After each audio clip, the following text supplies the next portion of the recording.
Why Zone 2 running changed how I train. For years, I was a runner who used to think every run had to be hard. I'd give 100% for every run. That is the only way to improve. You just got to run hard, right? Run harder, faster, try to push myself every run workout. It was only during my first marathon training cycle that I realized how this approach was sabotaging my process. That's when I was introduced to Zone 2 training, and it completely transformed the way I train.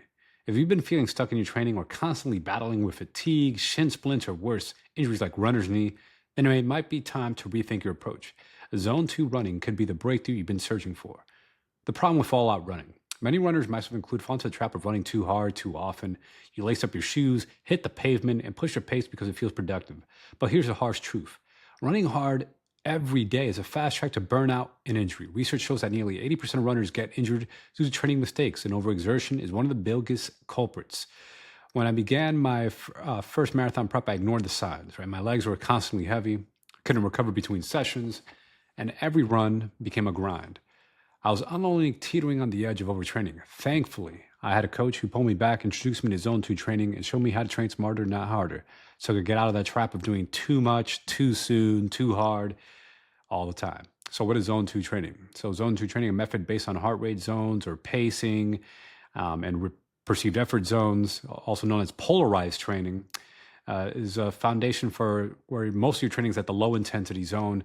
And then you still do some high intensity. Of course, you do some hard training as well, but it's split up. So it's polarized between it's weighted more towards low intensity, 80% easy, and 20% hard. That's what we call it. They're also known as the 80-20 method.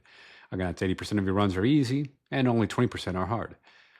Right. So if you were to, let's say, run 5 days a week, right, 4 out of those 5 days would be easy days, and that 1 out of the 5 days would be a hard, like medium to hard day. And the magic of Zone 2, like training where you're doing most of your runs in Zone 2, is in its ability to improve your aerobic endurance while allowing your body to recovery, right? Because you're not putting as much high impact. Because again, when you're running, all right, running could put anywhere from 2 to 3 times your impact forces through your body with every foot strike you take. The faster you go, the more impact it's on your body. For example, walking, it's only to 1 to 1.5 times impact body weight.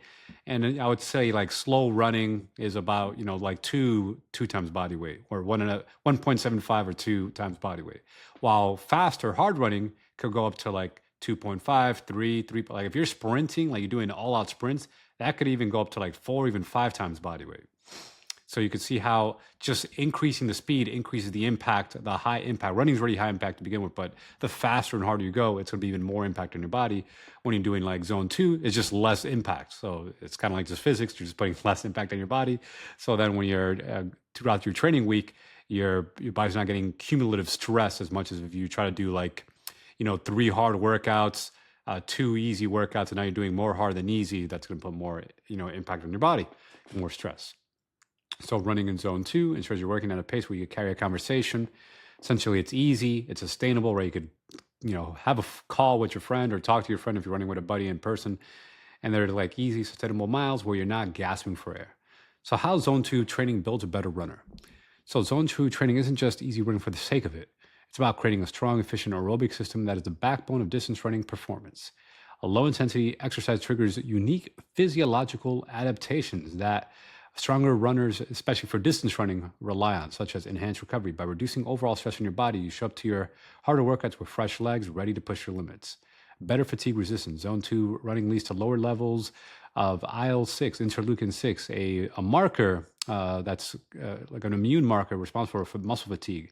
Runners with trained aerobic base produce less IL-6, making them more resilient over time. Glycogen efficiency. Long, slow runs deplete glycogen stores, which is like blood sugar, in the liver, in the body, in the muscle tissue, more effectively than short, fast runs, training your body's ability to store and utilize energy more efficiently. So Zone 2 training isn't just about stagnant, though. It's about balance. While building your aerobic base is critical, high intensity runs still have their pace. I'm not saying just run slow and easy all the time, because if all you do is slow runs, you're never going to improve to fast. Now, if you don't care about running fast, that's a different story. But if you're trying to also get fast, you still want to do some fast, harder workouts as well. So, high intensity runs still have their place. Intervals, speed workouts, hill workouts, tempos. They sharpen your speed, power, and overall performance. Again, the secret lies and respecting that 80-20 balance between easy and hard runs. So my mistake with zone two and how to avoid them. When I first learned about zone two, I'll admit I didn't follow it properly at first. I was fixated on pace, ignoring my heart rate monitor and like my RP, my rating perceived effort, those kind of internal body signals that my body was telling me.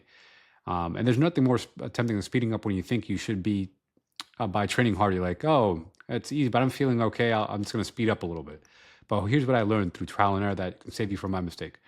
Heart rate zones alone aren't always precise unless you've done personalized testing, like at an exercise physiology lab where they tested your heart rate zone with like lactate testing to really determine, hey, this is your heart rate at like your lactate threshold, or like a tempo run workout, or and you have your different heart rate zones.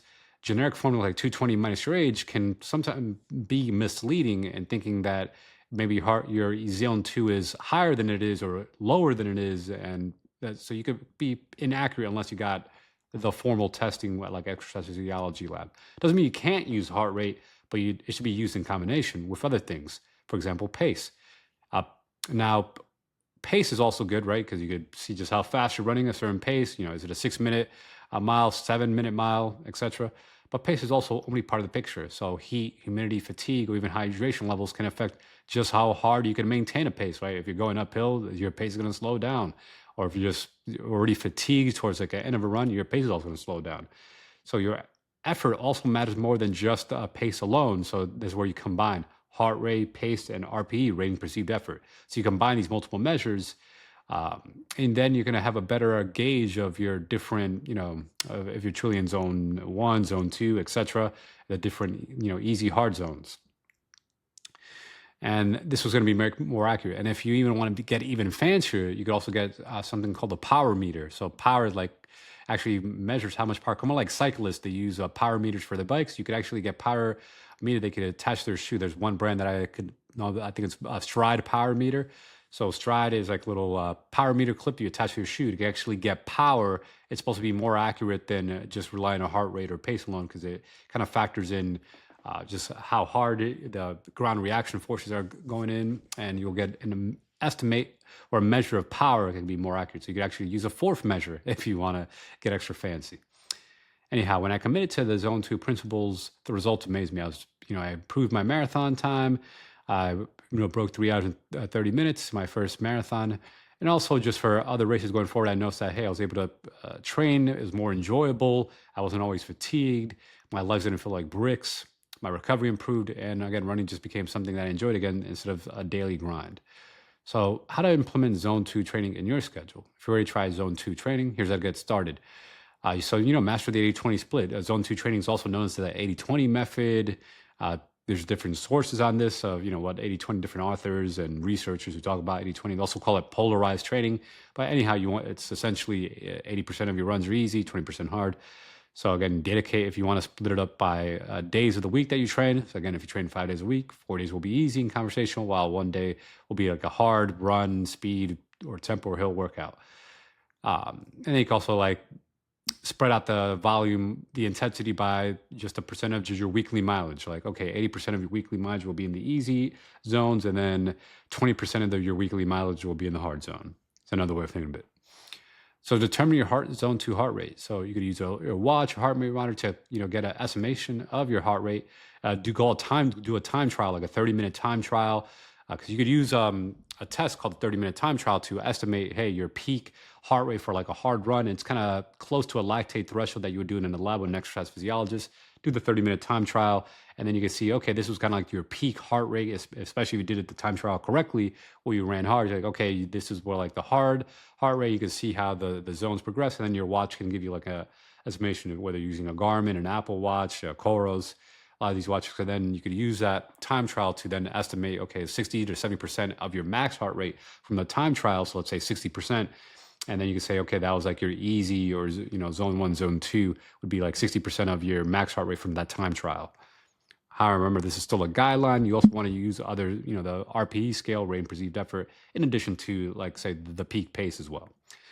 I use the rate training system, right? So there's different approaches for zones. You could do just 3-zone system, easy, moderate, hard. That's actually what I like to do for beginners. And, if you're more advanced, or you just like having The other grading system, like a 5 zone system, where zones 1 or 2 are both easy. Then you got 3, 4, and 5, which are the moderate to harder zones.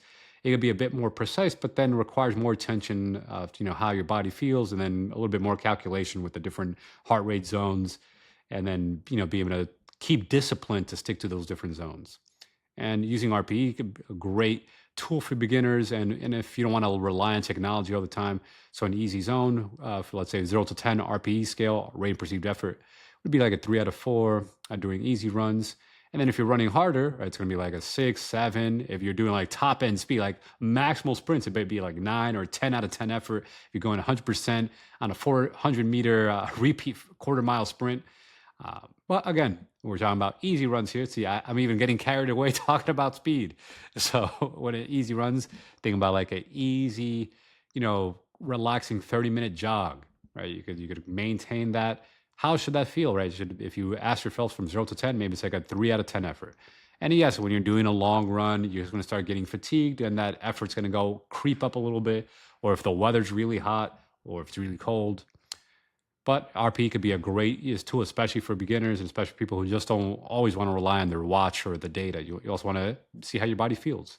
Track your data. So monitor progress over weeks using metrics like heart rate, mileage, pace. And track, how many of those days were easy, how many days were hard. But don't obsessive over it. Consistency matters more than just number crunching data. Another tip is just also include strength training into your training. So many runners don't do any strength training. Include strength training. And also recovery days. Actually have recovery days, especially if you're a beginner. Don't make the mistake of thinking, oh, you're going to recover by running. Especially if you're a beginner, I actually recommend beginners just have complete recovery days. Or if you must do activity, walking versus running. So you must walk before you run. And this is even true for beginners, because oftentimes they think they're doing easy runs, but their easy runs are actually more in the moderate to hard range because their body's not even used to running. So for them, it's actually their 80-20 split might be 80% of the week is doing like walk, walk, run. And then 20% will be what they thought was easy is actually their moderate, moderate zone training, what they think is easy. So for a complete beginner, do more walk, walk, run, and then some running, obviously. And then just have pure recovery days. And then also for all levels, beginner, intermediate, advanced runners, make sure you're strength training.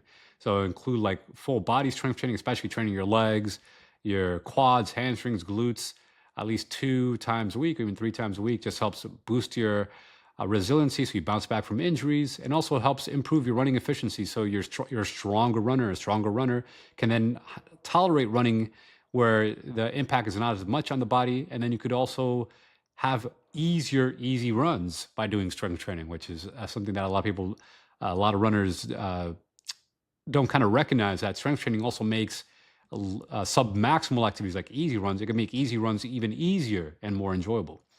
So the benefits are worth it. So since adopting Zone 2 training, not only has my running improved, again, my mindset around training has too.